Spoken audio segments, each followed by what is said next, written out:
Hola, buenas noches, queridos hermanos, queridas hermanas y seguidores de la página de la Parroquia de San Marcos Evangelista. Me da mucho gusto poderles saludar en este curso bíblico. Muy bienvenidos y muy bienvenidas. Pues como vimos en la clase anterior, les dejé leer el capítulo 6 del Génesis. Empezamos a ver la parte del diluvio universal. En este capítulo, en la clase anterior, vimos precisamente de qué relato sumerio de Mesopotamia se toma la inspiración para crear este relato.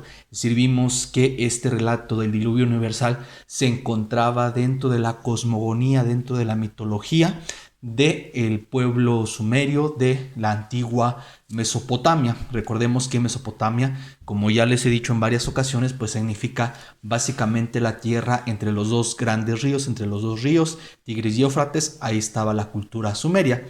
Y vimos que el relato del diluvio universal pues se basaba precisamente en un texto de esta zona. Como vemos, la matriz cultural del pueblo de Israel se encuentra precisamente en la cultura babilónica. Bueno, en la cultura sumeria, que diga, en la cultura mesopotámica. En ese sentido, hoy vamos a continuar con el capítulo 6 y vamos a desmenuzar este capítulo ya para terminarlo en esta sesión. En ese sentido, podemos ver, ya empezamos a ver la introducción, vemos que en los primeros 9 versículos un drama, ¿no? Se habla de que los hijos de Dios toman por por esposas a las hijas de los hombres.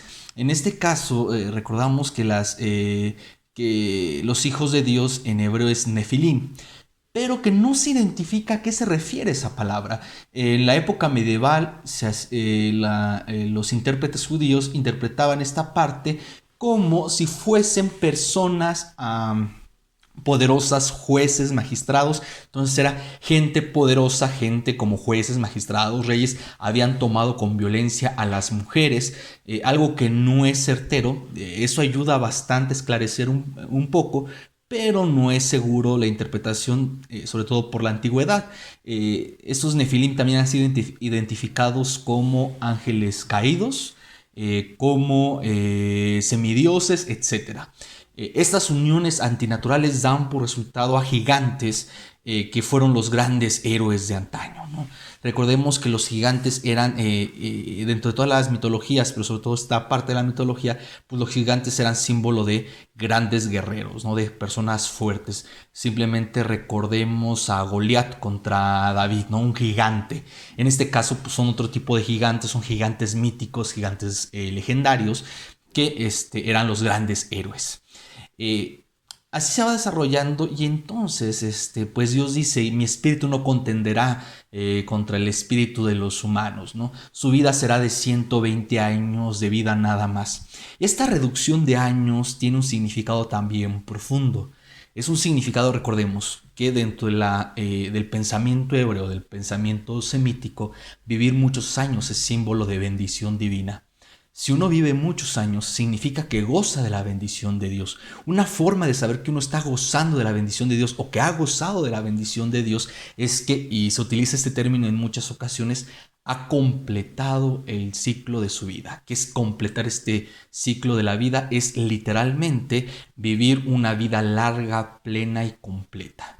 Entonces nos vamos percatando que de vivir cientos de años, entre 700 y 900 años de vida, ya el ser humano vivirá solo 120 años nada más. Esto es una reducción significativa, una reducción fortísima, que hace referencia a que el ser humano ya no goza del favor de Dios, que el ser humano ya no goza particularmente del don del favor de Dios y que ya no va a gozar de este favor de Dios. Entonces vemos que el ser humano se le reduce en su vida, pero se le reduce en sus años de vida, perdón, pero que de alguna manera la corrupción y la violencia sigue esparciéndose. Esta violencia, esta corrupción que se sigue esparciendo, igual no es muy clara a qué se refiere en este texto, no se sabe particularmente a qué se refiere.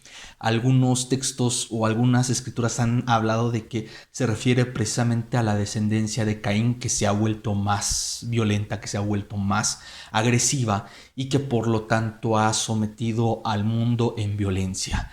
Recordemos que en el capítulo 3, que hablábamos, en el capítulo 4, cuando hablábamos del fratricidio de Caín contra Abel, una de las cosas que hace su generación, una cosa que hace la genealogía de Caín es crear ciudades, crear nuevos espacios, ciudades bien establecidas. Entonces, algunos hacen referencia a que eran estas ciudades llenas de violencia, lo que va colmando la paciencia de Dios. Realmente no es claro cuál es la violencia que hay. Otros toman, y lo dice el mismo texto, que la violencia es que los hijos de Dios se han casado con las hijas de los hombres, que ha sido un acto antinatural, un acto violento.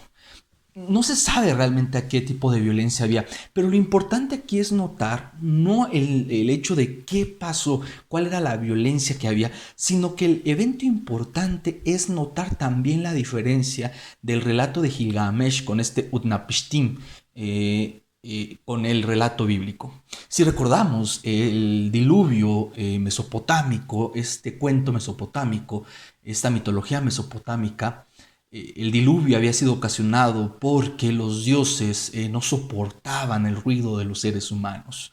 Especialmente el dios de los cielos, el dios de la lluvia, no soportaba precisamente el ruido de los seres humanos, no lo dejaban dormir, destruyeron con hambres, con pandemias parte de la humanidad, pero aún así el ruido era insoportable, no lo dejaban dormir, entonces se decide destruir el mundo. En este caso, la destrucción del mundo no se da en particular por un capricho divino. Y esto será una temática importante dentro de toda la Sagrada Escritura. La destrucción no se da por un capricho divino, se da por el pecado, por la violencia. Esto es importante tenerlo porque es el pecado, aunque es una palabra que actualmente nos puede resultar un poco incómoda, es un tema central y particular dentro de las Escrituras, y más cuando se habla de un juicio divino. Es un tema que digo que es muy escabroso porque creo que, y eso es una reflexión muy personal, el cristianismo ha tendido a dos extremos. El extremo primero es que todo es pecado, ¿no? Darle una fuerza al pecado impresionante, a un punto de que desde que nacemos somos manchas pecadoras, cargamos un pecado, etcétera, hasta la otra posición, el otro extremo donde no existe el pecado, ¿no? Entonces, creo que el cristianismo se ha manifestado en estos dos extremos. En particular es un pensamiento muy, muy personal. Pero la realidad es que el pecado sí es un tema central de la Escritura y sí es un tema recurrente dentro de la Escritura.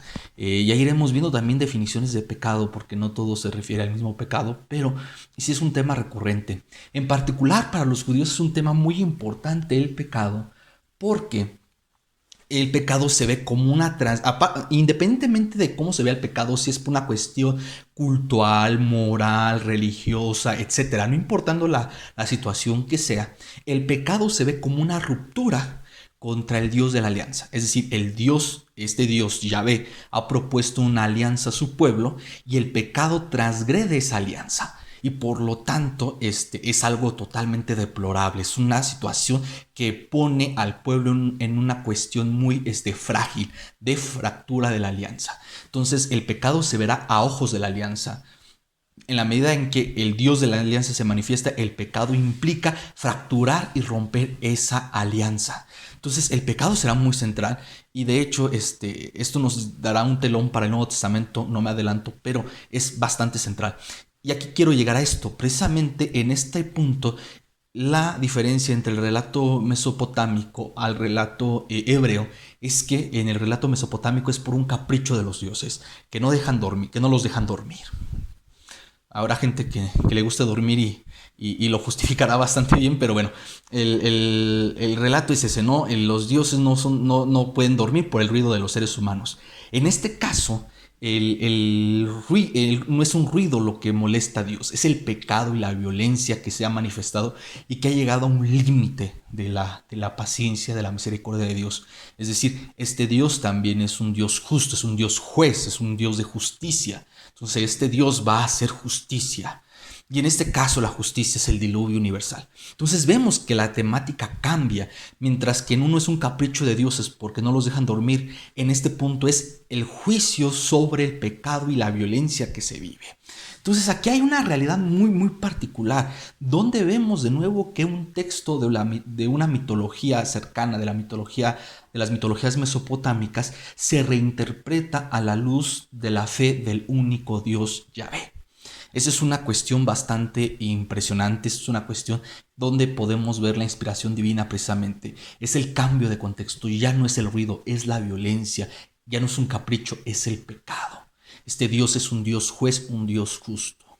Entonces este Dios decide mandar un diluvio y utiliza unas palabras bastante fuertes que son de origen yavista precisamente, que son muy antropomórficas, que es me ha dolido en el corazón de haber creado al ser humano, me ha pesado en el corazón.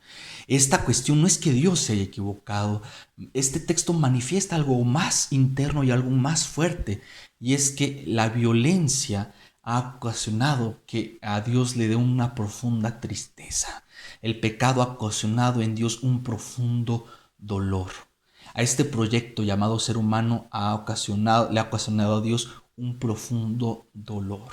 Aquí habrá no me detendré precisamente porque nos meteríamos en problemas teológicos bastante amplios, pero inclusive llega la pregunta, bueno, si Dios sabía que la humanidad iba a pecar, ¿para qué la crea en un principio?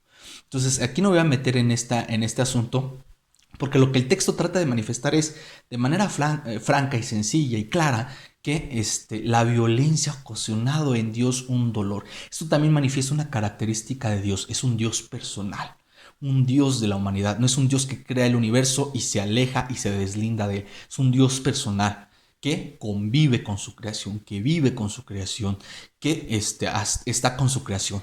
Y en medio de este relato triste donde precisamente hay una frase fuerte de Dios de me ha dolido en el corazón, me ha afligido en lo personal, el pecado, la violencia que se vive, he decidido destruir el mundo, viene la parte de gracia, viene la parte de gratuidad divina, que es pero Noé halló gracia a los ojos de Dios.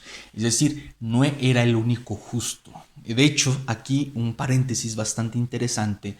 Dentro de la teología judía, a los que no son judíos se les llama gentiles o se les llama noágidas, hijos de Noé. Esto es muy interesante porque los hijos de Noé somos todos nosotros los que no son judíos, los que no somos judíos dentro del pensamiento hebreo, del pensamiento judío. Y los hijos de Noé, se habla de que hay justos entre las naciones. De hecho, Schindler, este famoso alemán que rescata judíos, que se hizo muy famoso por la película de Steven Spielberg, La lista de Schindler, precisamente él tiene un reconocimiento llamado justo entre las naciones. Es decir, esta idea de justo entre las naciones significa que una persona no judía puede ser justa, ¿no? Entonces aquí es bastante interesante y esta idea se tomará de esta parte del texto. Noé es justo y Dios lo ha hallado justo y Noé halló gracia a los ojos de Dios. Aquí es muy interesante, en algunas escrituras varía el texto. En Reina Valera habla de que Noé halló gracia a los ojos de Dios. Otros textos hablan precisamente, pero Noé fue agradable a los ojos del Señor, etcétera, etcétera. Aquí hay alguna cuestión. Noé halló gracia a los ojos de Dios. Fue una cuestión gratuita de amor de Dios. El plan de Dios no es destruir a la humanidad, es regenerar la humanidad, reiniciar la humanidad, crear algo nuevo. De hecho, precisamente por eso en la teología cristiana el diluvio universal se ha considerado como una prefiguración del bautismo que se imparte. Es decir, el bautismo, ¿qué es lo que hace? Nace una vida nueva, nace una persona a la vida de Dios. Se regenera una persona en la presencia de Dios. En este caso es un volver a nacer. Eso es lo más importante. Tanto una persona cuando es bautizada vuelve a nacer a la vida de Dios. En el diluvio hay un volver a nacer a la vida. Entonces hay una regeneración de la vida, hay un volver a nacer a la vida, que esto es algo importante dentro del diluvio. La cuestión no es que se va a destruir la humanidad, es que va a reiniciar la humanidad. Y aquí emprendemos entonces varias cosas, como ya he dicho.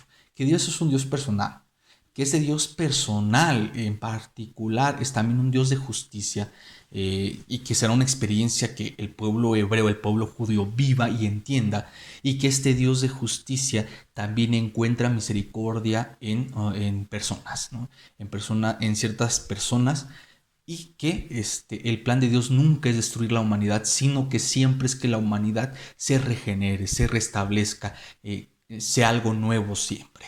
Entonces aquí vamos viendo esta historia del diluvio, y bueno, ya el capítulo va terminando precisamente en que se le da a Noé la orden de que construya un arca. Y de ahí vamos a pasar precisamente al capítulo, y esta va a ser la tarea, hermanos y hermanas. Vamos a leer a partir del capítulo 7, el capítulo 8, el capítulo 9, y nos vamos a quedar ahí, hasta el capítulo 9, 7, 8 y 9, ya para terminar el relato de Noé. Y de ahí ya continuar precisamente al capítulo 10 y 11, que nos llevará igual no mucho tiempo, pero que será bueno verlos, en particular el 11, que es la Torre de Babel. Pues queridos hermanos y hermanas, pasen excelente noche, Dios los bendiga, les mando un fuerte abrazo.